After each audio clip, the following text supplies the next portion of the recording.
Okay, welcome to room number 2, Universal Show. Officially my first interview for 2013. And you know it's only right that we come back in with a bang. That's right. I mean, bang. Say word. This is your first interview for this year. First interview for 2013. Man, thanks for having me. So I've got to do it big, Miguel. I love it. I got to do it big. I love it. Damn, I just slipped out. Who's in the building? Could you let them know again who's in the building? What's going on? This is Miguel rocking with my man Special K. It's the morning time. I got tea in hand. I'm doing it like I'm really from here. You know what I'm saying? You guys got me feeling good. Is it cold enough? It's cold. Oh yeah, it's cold today. It's definitely cold. It's cold. Yeah. Nice yeah. to have you here. So anyway, you're here in the building. You're live on the Universal Show. The ladies are going crazy right now. I know they're running around in their dressing gowns. I love it. Yeah, they're running around crazy now. They can't believe it. Tell them a little something about yourself, Miguel. How you got into the business quickly. I know you haven't got long because you got a busy day. Could you just let London know, how did you get into the business? How did it start for Miguel? Cool. Young LA kid, Los Angeles, California. I fell in love with music before I can remember. I started writing songs rather at about 8. And by 14, I was signed to this production company. And from 14 to 18, I pretty much spent all my time in the studio. You know, anytime, any free time I could get, that's where I was. And by 18, 19, I signed to an independent label called Black Ice. And by 21, I signed to Jive Records. And from Jive Records, that became RCA. And here we are. Wow. I'm telling you. Now, the first, I mean, that's quite a nice little build up there. But I mean, the first official single that people might have been familiar with was the one with you and J. Cole, right? Right. Now, that was a phenomenal track. Yeah, man, it made an impact here, man. A lot of people picked up on that song, which is special. Yeah. Real special. And that was 2010, man. Mm-hmm, 2010. Yeah, definitely. So, I mean, R&B. How did you feel like you could fit into the game? Let's talk about R&B because, I mean, it's a big subject. You know that hip-hop being the new pop right now, R&B for me, and a lot of people would say that it's kind of taken a back burner. Yep. With just the older heads still putting in the work. Yeah. How did you feel that you could come as a fresh artist and dominate the game as you have been? You know, I think going back to the beginnings of blues, you know what I'm saying? And because there is no rhythm and blues or rock music or hip hop without blues. Like, you got to start there. And watching it evolve, you know, historically, you'll find that, you know, early on when R&B was a premier genre, you know, and dominating radio and dominating the business of music, of selling records, you know, and influencing cultures, it was a very, very vast genre in terms of its scope, its sonic scope. You know what I'm saying? So all while you had Funkadelic, you know, Parliament Funkadelic, you still had Hall & Oates, and you still had the Brothers Johnson, and you still had Chicago, and you still had the Bee Gees. All very soulful in their own right, but different, you know. Even the Police were, you know what I'm saying? And that's rock. They had the elements. Exactly, they had the elements. Like, you listen to the arrangements in some of, you know, some of Freddie Mercury's arrangements, you know, they come from, you know, rhythm and blues taste, you know, soul taste. He really had that's where his sensibilities are, you know?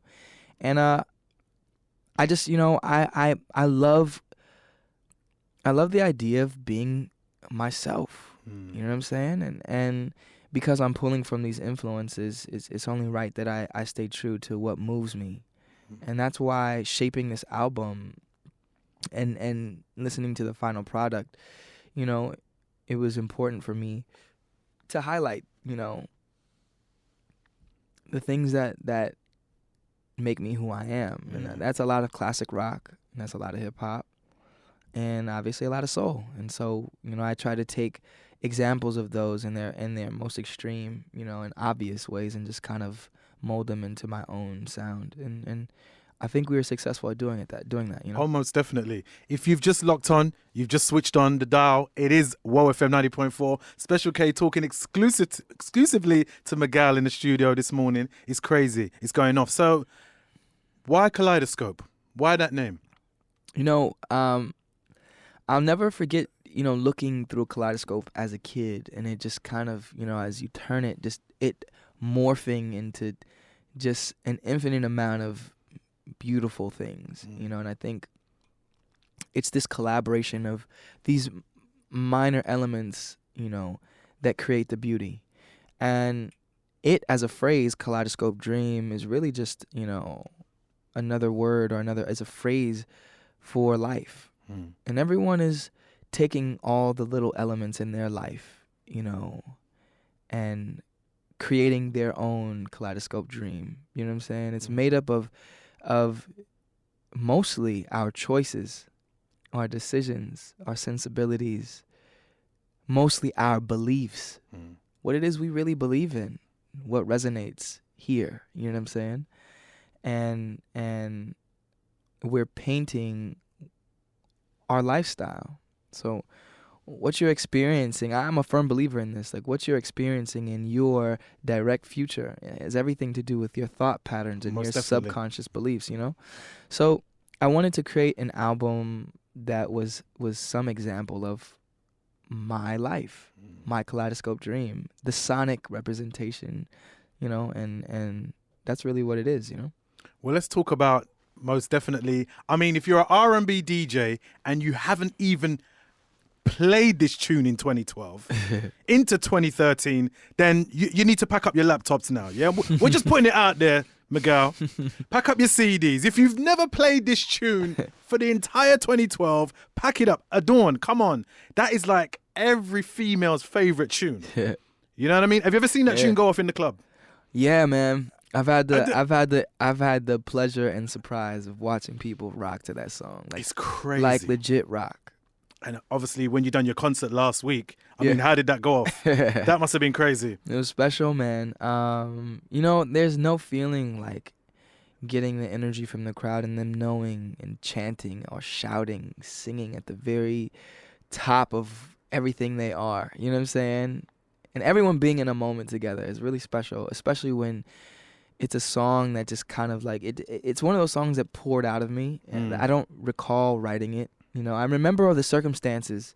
I remember starting the song, but that time gap, that 2-hour gap between beginning and end, and me getting to my car and putting the CD in and listening to it, you know what I'm saying? And then listening to it again and again and again, and like sitting there for, you know, a good amount of time being like, okay, this song is done, it's special. How crazy and thinking to myself, how crazy would it be to hear this on the radio? And being like, nah, I'm gonna put this on, you know, this series of micro EPs that I'm gonna put out. You know what I'm saying? And then coming to London, you know what I'm saying? And hearing people sing the song is an incredible feeling. Did you ever feel like, hold on a minute, let's salute you first and foremost, because you won an award for that recently, right? What was the award that you won? Because I watched it on BET. Oh, for the single itself. Yeah. It was a Soul Train Award, man. Soul Train Awards, that's right. Yeah, it was R&B Artist of the Year, man. That's what. Now, come on. We've got to salute that. Come on. I do some come stats on. for it. Oh, man. We've got to salute. How do you feel, man? How do you feel? Like, you know, to be amongst the greats that were there that night and to come up and get Soul Train Artist of the Year, R&B Artist of the Year. Oh, I mean, it's a tremendous honor, you know. I mean, Soul Train is one of those platforms that's just, you know, historically been, you know, the premier outlet for soul music. You know, I almost said black music, and that's a mistake. I had to catch myself when I say that. Or you know, I did catch myself, but it's very different, you know, for soul music, soulful music, anything that came from a soulful place, and you know, for them to even nominate me for that category is like unreal.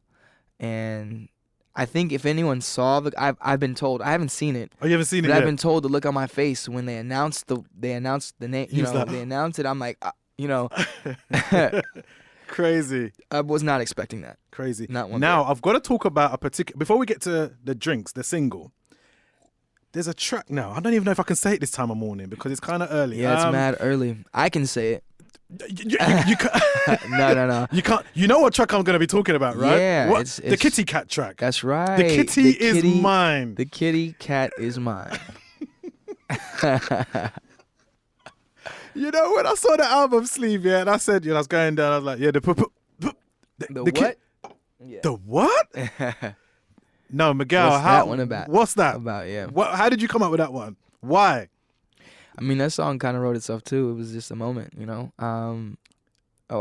having a conversation earlier in the day, the way you and your guys do, and I think it was that conversation and us just kind of like relating our own, experiences with, in our lives, with whomever it was, whenever it was.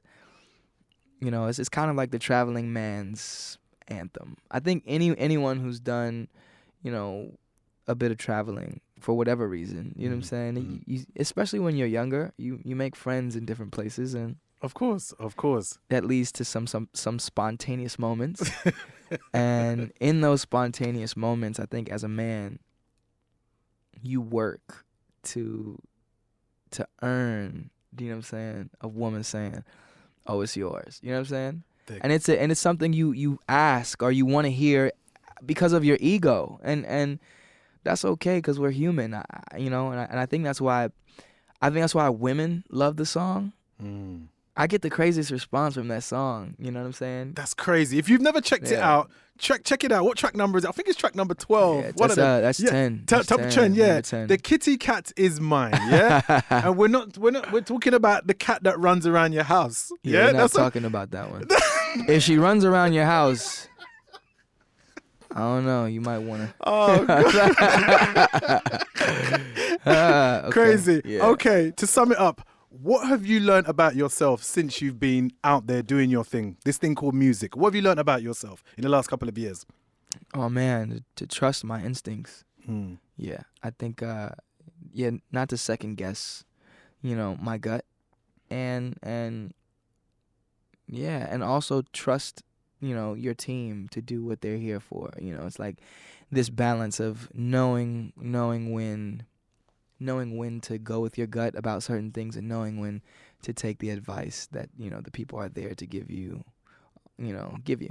Okay, there you have it. Miguel live on the Universal Show, the first show for 2013. Yeah. You enjoyed it today? Thank you so much for having me, man. No problem. I'm honored to be your first guest this year. No, man, it's a blessing. It's a blessing. Any last thing you'd like to say to the ladies? Because the ladies are going crazy right now. You see the phone line, right? I love it. You've seen it, right? I love it. All right. Yo, I hope you guys can make my Twitter light up like that.